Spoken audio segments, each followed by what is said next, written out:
Hello friends, welcome back to healthy lifestyle. இன்றைக்கி வீடியோவில் நாம் எதை பற்றி பார்க்க போகிறோம்னா, ஜிம்முக்கு போகாமல் உங்களோட தசை வளர்ச்சி அதிகரித்து உங்களோட உடம்பை கட்டுக்கோப்பாக கொண்டு வரக்கூடிய எளிய ஹோம் ஒர்க் அவுட்ஸை பற்றி தான் நாம் இந்த வீடியோவில் டீட்டெயில்டாக பார்க்க போகிறோம். வாங்க இந்த வீடியோவை ஸ்கிப் பண்ணாமல் பார்க்கலாம். தசை வளர்ச்சி அதிகரிக்கக்கூடிய பயிற்சிகள்னு பார்க்க போனால், வலுவான தசைகளை பெறத்துக்கு ஜிம்முக்கு போகணுன்ற அவசியமே கிடையாதுங்க. நீங்கள் உங்கள் வீட்டில் இருந்தபடியே சில எளிமையான உடற்பயிற்சிகளை செஞ்சு உங்களோட தசையோட வலிமையை அதிகரிக்கிறதோட ஒட்டுமொத்த ஃபிட்னஸோட லெவலையும் அதிகரிக்க முடியும். அதில் முதலாவதாக புஷ்அப்ஸ். உடலோட அனைத்து தசைகளும் வலுவடைகிறதுக்கு புஷ்அப் ஒரு சிறந்த உடற்பயிற்சினே சொல்லலாம். இது கட்டாயமாக எல்லாருக்குமே தெரிஞ்சிருக்கும். இந்த புஷ்அப் உடலோட மார்பு பகுதி, தோள்பட்டை தசைகள், அப்புறம் கையோட தசைகளை வலுப்படுத்த உதவுது. இந்த பயிற்சி மேல்புற உடலை ரொம்பவே வலிமையாக்கிறதுக்கு ஹெல்ப் பண்ணுது. எல்லாராலையுமே இந்த புஷ்அப் பயிற்சியை செய்ய முடியும். நீங்கள் எளிமையாக இந்த உடற்பயிற்சியை தினமும் ஒரு 12 ரெப்ஸ்ன்னு சொல்லிட்டு ஒரு 3 செட்டுன்னு சொல்லிட்டு பண்ணிட்டு வந்தாலே போதுமானது. அடுத்ததாக ஸ்குவாட்ஸ் இந்த உடற்பயிற்சி கால்கள், இடுப்பு, அதுக்கப்புறம் முதுகு பகுதியில் இருக்கக்கூடிய தசைகளை வலிமைப்படுத்துறதுக்கு ரொம்பவே ஹெல்ப் பண்ணுது. இது உடலோட சமநிலை, அப்புறம் நெகிழ்வுத்தன்மை, அப்புறம் ஒட்டுமொத்த உடல் இயக்கத்தை மேம்படுத்துறதுக்கு ரொம்பவே ஹெல்ப் பண்ணுதுங்க. இந்த உடற்பயிற்சியை நீங்கள் ரெகுலராக காலையில் இதை ஒரு 12 ரெப்ஸ்ன்னு சொல்லிட்டு மொத்தம் 3 செட்டுன்னு செஞ்சுட்டு வந்தாலே போதுமானது.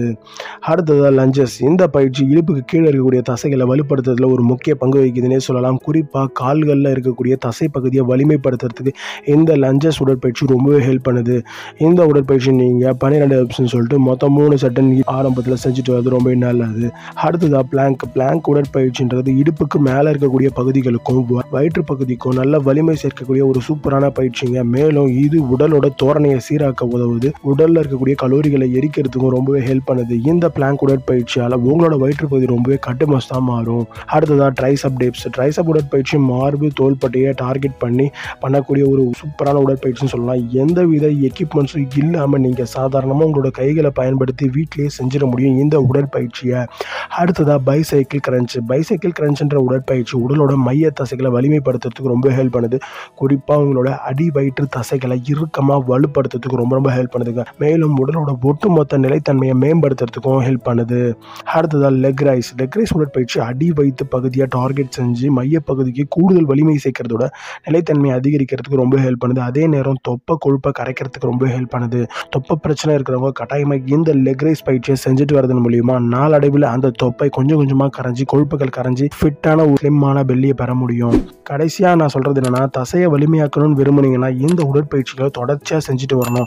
சும்மா ஒரு 2 நாளைக்கு இல்லை 1 வீக் செஞ்சுட்டு பெனிஃபிட்ஸ் கிடைக்கலன்னு சொல்லிட்டு புலம்பாதீங்க. இந்த ஒர்க் அவுட்ஸை ரெகுலராக நீங்கள் மார்னிங்கில் செஞ்சுட்டு வாங்க. அதுக்கான பெனிஃபிட்ஸை நீங்கள் கட்டாயமாக பெற முடியும். இந்த வீடியோ ரொம்ப யூஸ்ஃபுல்லாக இருந்ததுன்னா நான் நம்புகிறேன். இதே மாதிரி ஒரு சுவாரஸ்யமான வீடியோவோட நான் உங்களை சந்திக்கிறேன். நன்றி, வணக்கம். மீண்டும் அடுத்த வீடியோவில் சந்திப்போம்.